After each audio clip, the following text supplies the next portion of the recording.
अस्सलाम वालेकुम। उम्मीद है कि आप सब खैरियत से होंगे। तो जी फ्रेंड, हमारी आज की वीडियो क्लाइंबिंग रोज़ वैन के बारे में। इसको मिनिएचर रोज़ भी कहते हैं। इसके ऊपर जो छोटे छोटे फूल आते हैं, तो इसको जो मैंने एयर लेयरिंग से प्रोपिगेट किया था और आज इसको मैंने गमले में शिफ्ट किया, तो ये आपके साथ शेयर करेंगे। तो इसकी एयर लेयरिंग कैसे की जाती है और इसकी मैंने कटिंग भी इस दफ़ा लगाई है 14 फरवरी को, तो इसने भी ये ग्रोथ स्टार्ट की हुई है। तो जी फ्रेंड, ये वाली कटिंग है। तो अब ये देखें, इसके भी जो है ये पत्ते निकलने स्टार्ट हो गए। तो कटिंग से इसको मैंने पहली दफ़ा ग्रो किया है। एयर लेयरिंग से जो है मैंने पहले भी जो है किया हुआ है, वो वीडियो भी आपके साथ शेयर की थी। तो आज एक मुकम्मल वीडियो आपको दिखाएंगे कि इसकी ये एयर लेयरिंग कैसे की जाती है। तो जी फ्रेंड, जिस शाख के ऊपर जो है ये एयर लेयरिंग करनी हो, उसको इस तरह 1 इंच लंबाई में और ऐसे गोल छील लेना है। तो इसको जो है थैली वगैरह भी लगा के लोग करते हैं। मैं जो है गमले में इसको लगाऊंगा। एक गमले में मैंने मिट्टी भरी हुई है, यही वाले गमले इस तरह रख देंगे गमला, और ये जो छिली हुई जगह है इसको इस गमले में ऐसे रख दूंगा, ये करके ऐसे। तो ऊपर इसकी जो है मिट्टी डाल देंगे ऐसे,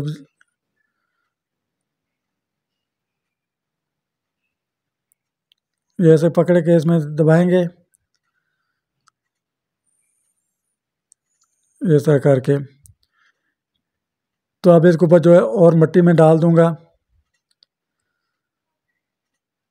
ये बहुत ही आसान तरीका है एयर लेयरिंग करने का। इसका रिजल्ट भी पहले मैंने आपके साथ शेयर किया था। वो अब और मिट्टी इसमें डाल दी और मिट्टी को ऊपर से दबा देंगे अच्छी तरह, और दबाने के बाद जो है इसको फिर पानी लगा देंगे।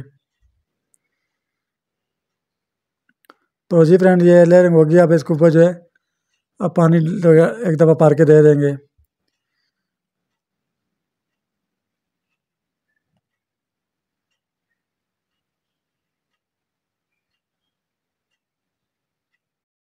तो जी फ्रेंड, ये जो है क्लाइंबिंग रोज़ वाइन की जो मैंने एयर लेयरिंग की थी, ये कामयाब हो गई। जहाँ से इसकी जैसे देखिए शाख जा रही थी और अब इसने ग्रोथ स्टार्ट की है। इसकी तकरीबन 3-4 शाखें भी निकल गई हैं और इसने रूट्स भी बहुत अच्छे से बना लिए हैं। ये देखिए ज़मीन में गई हुई हैं। तो आज इसको जो है मैं प्लांट से अलग कर लूँगा, काट लूँगा जहाँ से ये प्लांट के साथ से ये शाख आ रही है। ये देखें रूट बहुत अच्छी इसकी जो है डेवलप हुई हुई हैं। तो ये मैंने अगस्त में लगाई थी। वैसे तो ये तकरीबन 1-2 महीने में तैयार हो जाती है, तो मेरे पास टाइम नहीं था, तो अभी थोड़ा इसलिए लेट हो गए हैं। तो जी फ्रेंड, आप इसको कटर की मदद से काट लेते हैं। ये शाख जो है यहाँ से प्लांट के साथ से जा रही है, इधर से काट लेते हैं इसको, और ये वाली जो लेयरिंग से प्लांट तैयार किया इसको अलग कर लेंगे। अब इसको खींच के निकाल लेते हैं। ये देखें इसकी जो है माशाल्लाह बहुत अच्छी सी रूट बनी हुई है।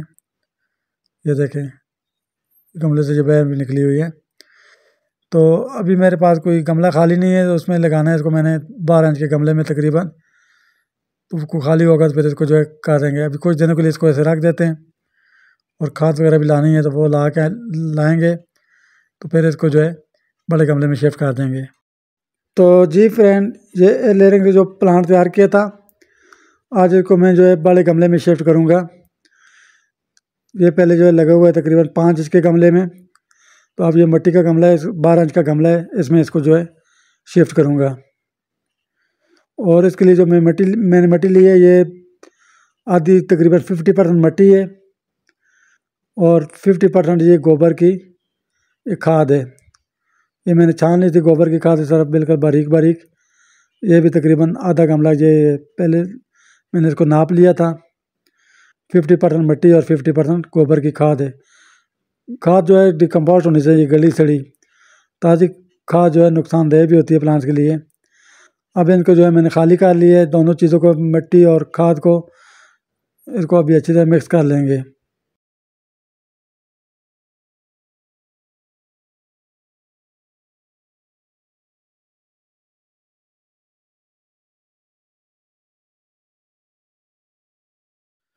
तो जी फ्रेंड, ये हमारी मिट्टी और खाद अच्छी तरह मिक्स हो गई है। अब जो गमले के नीचे जो ड्रेनेज होल होता है पानी निकलने के लिए सुराख, इसको ऊपर से ठिकरी रख के बंद कर लेंगे। ये ठिकरी रखनी ज़रूरी होती है, वरना अगर ऐसी मिट्टी डाल देंगे तो ये जब पानी आप डालेंगे तो ये मिट्टी भी साथ निकलेगी पानी के साथ। तो ये ठिकरी इसलिए रखते हैं कि ताकि मिट्टी ना निकले, पानी निकले सिर्फ बाहर। तो ये सुराख होना भी लाजमी है। जो ओवर वाटरिंग होती है, पानी ज़्यादा पड़ जाता है, ये ड्रेनेज होल से ड्रेन हो जाता है। अब इस गमले से ये प्लांट को निकाल लेंगे, ऐसे इसको जो है पटकेंगे उल्टा करके गमले को, तो ये निकलेगा रूट बॉल इसका।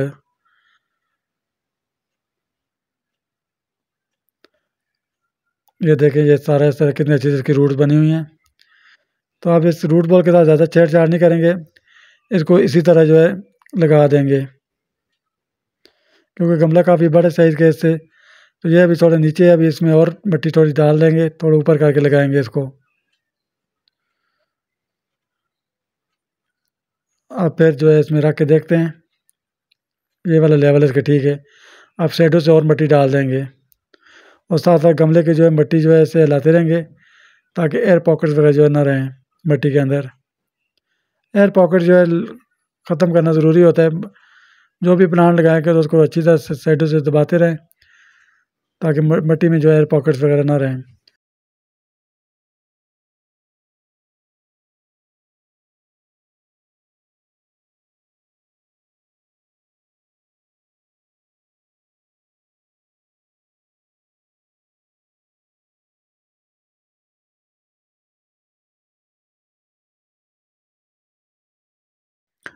तो जी फ्रेंड, ये हमारा प्लांट जो है शिफ्ट हो गया है गमले में। तो अब इसको जो है पानी भर के दे देंगे। जो भी नया प्लांट किसी गमले में या ज़मीन में शिफ्ट करें तो उसको जो है पानी लाजमी दें, क्योंकि जब दूसरी जगह शिफ्ट करते हैं इसको तो ये स्ट्रेस में जाता है। पानी देने से ये थोड़ा सा स्ट्रेस जो है कम हो जाता है। तो ये थोड़ी सी इन्फॉर्मेशन थी क्लाइंबिंग रोज़ वाइन को जो है एयर लेयरिंग से प्रोपिगेट करने के बारे में, जो आपके साथ शेयर की। अब तक के लिए इतना ही, फिर मिलते हैं एक नई वीडियो के साथ। तब तक के लिए अल्लाह हाफिज़।